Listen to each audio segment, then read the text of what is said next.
Muhammad Jeno Haji, atau yang lebih dikenal dengan Tuan Guru Bajang. Tuan Guru di Cirebon rencananya berapa hari? Sampai besok sore insyaallah. Dan apa yang sudah dilakukan di Cirebon ini? Cirebon ini saya yakin ya memang Cirebon itu tanah yang baik. Jadi rasanya ketika datang ke Cirebon itu nyaman sekali. Tadi juga pada saat sholat, setelah sholat, dan yang berkesan bagi saya itu kuliner Cirebon itu agak mirip sama kuliner kampung gitu. Jadi kaya sama rasa gitu ya, kaya sama rasa dan lezat sekali. Ya, saya pernah baca sih sekilas tentang bagaimana ada masalah hubungan dari Cirebon keluarga Tuan Guru Bajang. Iya, jadi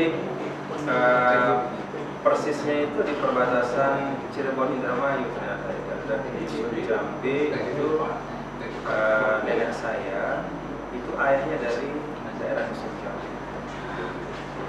Jadi sekalian memang sejak beberapa tahun terakhir kita di Lombok ada namanya Kampung Jawa. Saya itu memang ingin tahu dari mana sih sebenarnya kita. Jadi ternyata akarnya itu ya dari daerah Jambi. Pernah ke sana? Jambi? Belum sempat. Jadi ada beberapa keluarga dari sana yang mungkin akan ketemu dalam kesempatan. Ya, mungkin keluarga di Lombok juga pengen melihat gitu. Keturunannya melihat kampung asal usulnya gitu. Dan di Cirebon kan banyak kegiatan.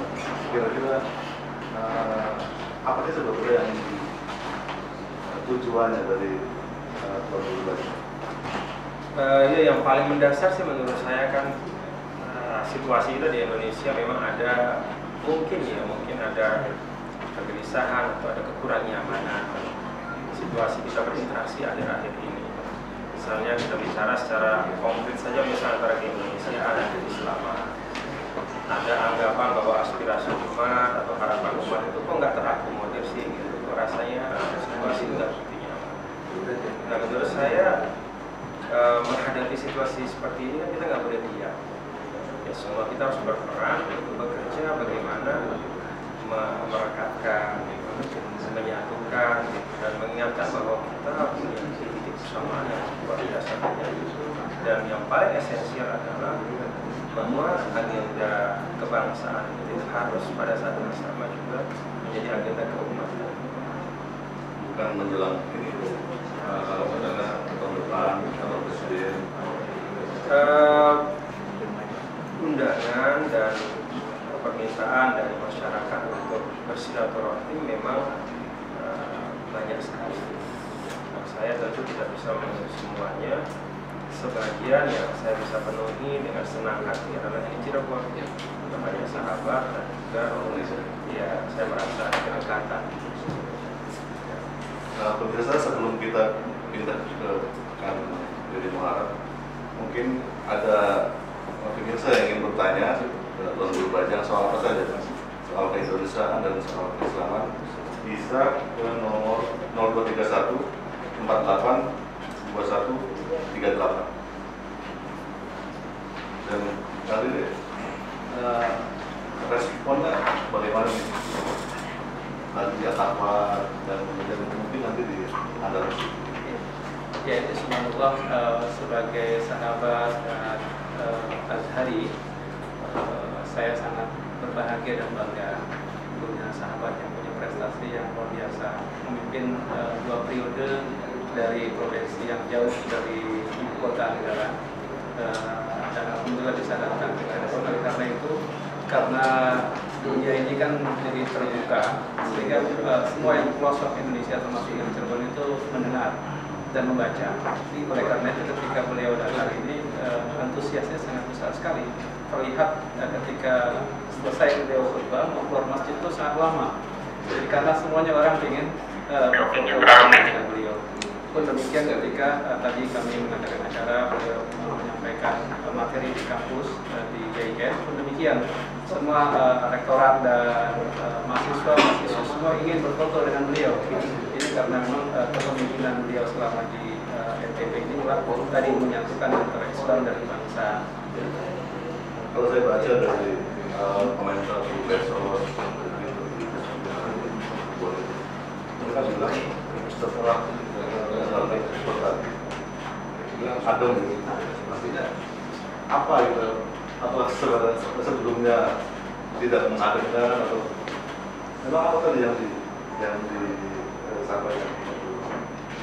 Intinya pertama, Islam itu membawa semangat optimisme. Jadi tidak boleh ada kata putus asa atau merasa bahwa kita tidak bisa membuat yang lebih baik. Nah, itu dalam konteks yang besar kita berbangsa ya harus tetap optimis. Kemudian yang kedua, optimisme yang ada di dalam hati itu harus bisa mewujud sehingga menghasilkan kesejahteraan dan terus. Bagaimana mewujudkan? Yang pertama itu membangun kebersamaan dan persaudaraan. Saya mengambil ilustrasi bagaimana Rasul dulu ketika sampai di Madinah yang segera beliau lakukan adalah membangun persaudaraan antara muhajirin dan ansor. Jadi fondasi dari masyarakat yang kuat itu adalah pada kesamaan nilai visi dan persaudaraan yang kuat di dalam hati mereka. Dan menurut dulu saat ini apakah memang besar? Ya, saya rasa kita harus saling mengingatkan gitu ya, kan, ya, bahwa kita punya kok modal untuk maju bersama sebagai bangsa. Tidak hanya modal sumber daya alam atau sumber daya yang lain, tapi jauh lebih esensial adalah kita ini satu sebagai bangsa Indonesia. Kita punya kekuatan persaudaraan yang membuat 17.000 pulau ini sampai sekarang masih jadi satu bangsa, satu negara. Dan itulah yang priceless ya, yang tidak bisa dihargakan. Dan itu yang harus menurut saya dalam situasi apapun kita harus menjaga. Tentang agenda mendapat persaudaraan ini di mana ada yang sudah dilakukan dari sebelum? Mungkin agak banyak sudah ya, di Kalimantan juga beberapa tempat, kemudian di Jawa Timur juga beberapa tempat, di Sumatera di beberapa tempat. Tentu memang saya tidak memiliki keluangan yang dimiliki oleh banyak saudara-saudara yang lain ya, karena saya juga masih terikat dengan tugas-tugas ini. Tapi di hari-hari Minggu, hari Sabtu, atau di akhir Minggu, misalnya seperti hari Jumat ini, saya berusaha untuk menempuh jalan itu dengan sukacita, termasuk yang di Cirebon. Masyarakat sebelumnya sudah banyak yang tahu bagaimana persiapan. Ini membacanya sebagai persiapan tahun 2009. Terutama Kang Dede gitu kan, rajin mensiarkan Kang Dede soal tadi nilai persaudaraan di Kota Cirebon ini gimana sih? Ya tentu pastinya kita butuh terus mengeratkan ukhuwah persaudaraan sesama umat Islam dan berbagai fi'ah atau kelompok dan lain-lain. Yang beliau sendiri tadi saya mendengar dalam obrolan di kantor DKM Atakwa itu, beliau menyatukan di atas masjid itu. Halo. Waalaikumsalam. Dengan siapa? Jamal. Di mana?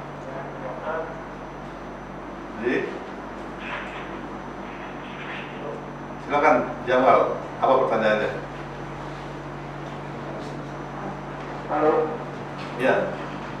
Silakan Jamal. Apa pertanyaannya? Mau bertanya ke Tuan Guru saja. Ya, silakan.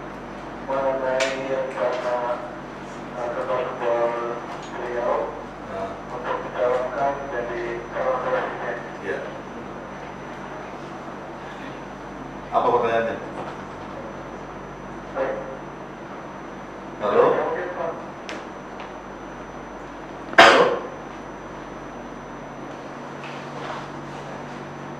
Oke, putus ya. Nah, itu juga ada salah satu contohnya gitu, bagaimana masyarakat bertanya bagaimana persiapan 2019. Nanti apa yang tadi saya ucapkan ternyata persiapannya kurang lebih? Iya, jadi jawabannya sih sama sebenarnya tadi ya, bahwa bagi saya pertama ya syukur kalau misalnya ada masyarakat yang memiliki harapan, ya saya bersyukur kecewa. Yang kedua, menurut saya memang setelah kita memiliki satu sistem politik yang lebih terbuka, ya, seharusnya memang kontestasi kepemimpinan di semua tingkatan itu harus lebih terbuka. Jadi ruang-ruang bagi anak-anak bangsa di semua tingkatan, baik itu tingkat 2, tingkat 1 dan seterusnya, atau bahkan misalnya di desa, itu memang ruang-ruang untuk kontestasi kepemimpinan dalam arti menawarkan visi, gagasan, harapan. Saya pikir memang jauh lebih terbuka, dan itu hal yang baik menurut saya untuk bangsa kita, bahwa semakin banyak gagasan yang dilempar di ranah publik yang semuanya sangat konstruktif, nanti tentu berpulang kepada masyarakat bagaimana menyikapi. Selama ini apakah memang belum maksimal untuk ruang-ruang itu? Setelah kita era reformasi, ya, itu kan ruang itu kan terbuka. Jadi saya tidak mungkin juga menjadi gubernur di Nusa Tenggara Barat tanpa adanya satu perubahan sistem politik yang ada. Jadi ruang itu sangat terbuka sekarang, sehingga di semua tingkatan anak-anak bangsa siapapun itu bisa saja menyampaikan, menawarkan gagasan, visi-misi untuk membangun Indonesia ini bersama-sama di semua level. Dan saya tuh belum pernah ke NTB, teman di sana banyak gitu. Apa sih perubahan-perubahan yang terjadi di NTB gitu, sehingga baru baca ini mencoba menebarkan ke Indonesia.